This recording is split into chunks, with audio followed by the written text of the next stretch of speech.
right, welcome to the fourth section of chapter 1. We're going to deal with a couple questions. I believe this is question 12 and 13 on the guided reading.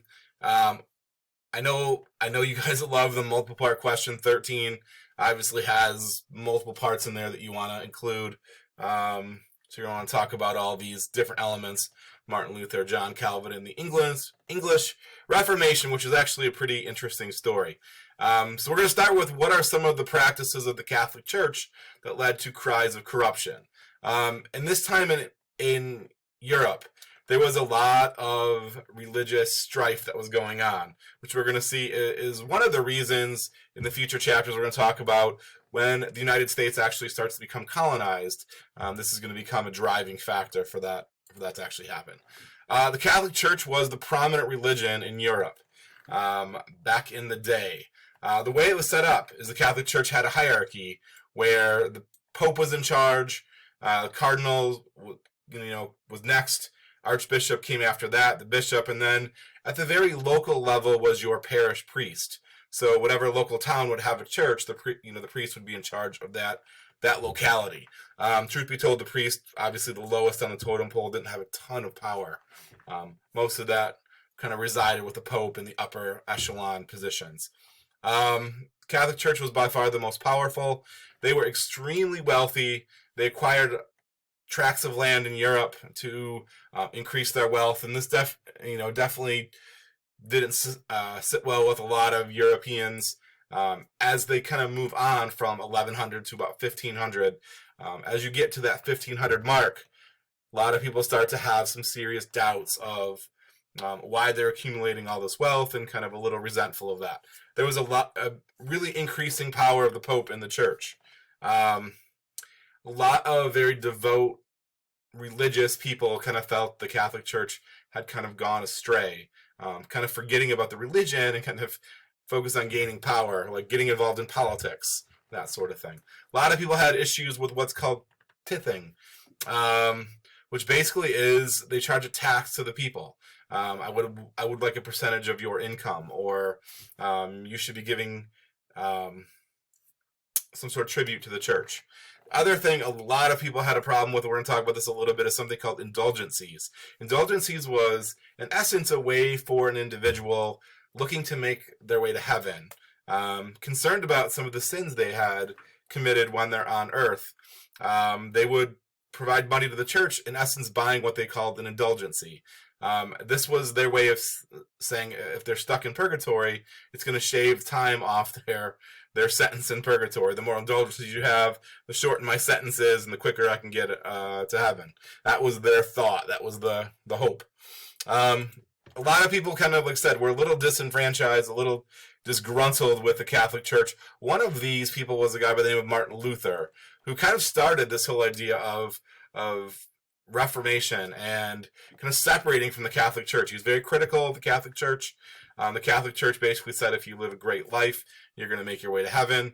Well, Martin Luther really didn't think he could be saved by, didn't really think that he had the ability to lead that kind of life, kind of that perfect life that would merit salvation, where Catholics believed they could be saved by God, and if they led this life. Martin Luther kind of doubted he could actually do that, and he started to attack the Catholic Church. In his practice, he posted on one of his churches what he called the 95 Theses, which a lot of it had to do with selling salvation for like indulgencies and other kind of programs like that. Martin Luther was really critical. The Catholic Church at the time was extremely powerful, did not really take to being criticized all too much, and they eventually excommunicated Martin Luther from the religion. This, in essence, is when Martin Luther goes and says, I'm going to start my own church. Started popping up in Germany. He kind of opens his own church, which basically creates this, what we call like a schism, like a fracture of the Catholic Church. So Martin Luther basically starts this Protestant movement, or Lutheran churches. Protestant and Lutheran are basically the same thing. Like Lutherans are Protestant, although if you're in a Lutheran church and a Protestant church, there's kind of some differences. We'll kind of get to that in a minute. Probably the most famous of successors to Martin Luther was a guy by the name of John Calvin, who kind of takes this and runs with it. John Calvin was a French lawyer, liked the idea of the teachings of Martin Luther. He thought God extended his mercy to all of mankind, that God was all-knowing and all-powerful, and eventually would triumph in this fight against Satan. God was going to win this fight. Now, one of the things, or one of the ways that he differed, is he had what's called the elect,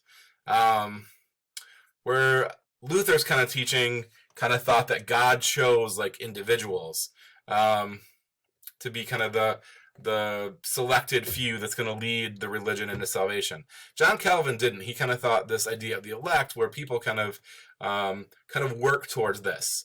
The elect is going to show themselves, they're kind of the elected few, and people wonder, how do I become the elected few? Basically, John Calvin said you do that by living the life of a saint. You do the best you can. And he put forth this what he called the doctrine of calling. So instead of doing good works and doing good deeds in order to get to heaven, basically, like he said, you're going to find a calling and you're going to do a job, like you are going to work in order to get to heaven. So whatever it is you're calling, like some people may say, like, I have a calling to be a doctor, or a calling to be a teacher, or a police officer. John Calvin said, like, your calling is going to be for the betterment of society. So you are going to work your life in your calling, do a nice job, and you are going to better society. And that, again, that's going to make you part of the elect, and again, get you a place in heaven. His ideas are adopted later on by the Puritans, and they're going to help. All right, last thing, the last kind of part on question 13 is the English Reformation. Now, this is a pretty good story, actually. I don't know if a lot of you have heard this or not. Kind of starts off with King Henry VIII. King Henry VIII is King of England, and he really wants to have a son. His first wife was Catherine of Aragon, who they had a really hard time having children. King Henry VIII gets his wife pregnant multiple times. 4 out of 5 times the pregnancies end up in stillborn births, so that's a sad story. Although it happened 500 years ago, so I think the time of mourning, you don't have to feel too bad about it. It's probably over. She does kind of bear one child who is a girl, and he's very upset about, like, I don't have a son, I don't have an heir. So basically he petitions the Catholic Church he wants to oust his wife Catherine, because she doesn't seem to be doing he doesn't feel like she's doing her job of giving him a son. I'm not sure how that exactly works, but in his mind, she could control that. I don't really get that, but I don't have to. So he petitions the Pope basically to annul his marriage so he can marry somebody else. Well, Catherine has some of her relation is the King of Spain, and the King of Spain basically leans on the Pope and says, like, don't do it. Like, he's trying to divorce Catherine for unjust reasons. So the Pope eventually says, no, I'm not going to grant your annulment, and you're going to have to stay married to Catherine. King Henry says that's not suitable. I'm going to divorce her anyway, so he does. He marries a woman by the name of Anne Boleyn, and he proceeds to, again, have a child with Anne Boleyn. Fortunately, it's not a son, so he goes through all of this for nothing. So obviously this creates a rift between the King of England and the Catholic Church. He makes things even worse by he kind of makes himself the head of the Church of England. This, what's called the Act of Supremacy, was passed by Parliament, and I believe 1534, which makes him like the head of the Church of England. He really thought he was a religious scholar and that he could handle this role. He really didn't do much different. He didn't stray too far away from Catholicism, truth be told. But what it is going to do is it's going to set up, for his 3 kids, it's going to set up this kind of back and forth between Catholicism and Protestant, and it's going to set up kind of this divide. So when King Henry VIII leaves the throne. It goes to, he eventually does have a son with his third wife, Edward VI, and the Protestants kind of gain ground with Edward VI, and maybe it has a little bit of, maybe some of the reason is because Edward VI is 9 years old when he takes over. That's a lot of responsibility for a 9-year-old, but it doesn't matter because he only lives to be 15, so he has 6 relatively good years as king. The Protestants really gained ground there. Edward VI's half-sister, Mary, who was the daughter of Anne Boleyn and Henry VIII, is Catholic. And Mary kind of proceeds to really bring the English people back into the realm of Catholicism and pushes Catholicism as the national religion. When, again, the throne changes to Elizabeth, which is also the daughter of Henry VIII, she really moves the needle towards Protestantism and becomes the proclaimed defender of Protestantism, for sure. Now, when Elizabeth is in power, again, this really kind of moved that power spectrum to the Protestants. Those people that were really, really, really adamant about it, they really took Calvinism, the Calvinist Protestants, and really ran with it and did things by the letter of the law.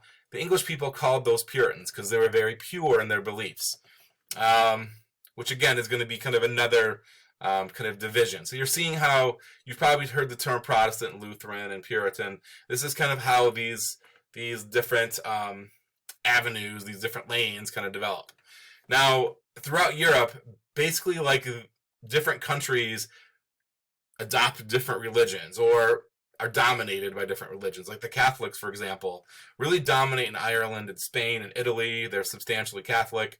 The Calvinists really have kind of a stronghold in France and England, Scotland, the Netherlands, Switzerland. And Lutheranism kind of takes place in Germany, where it kind of developed with Martin Luther, in Scandinavia.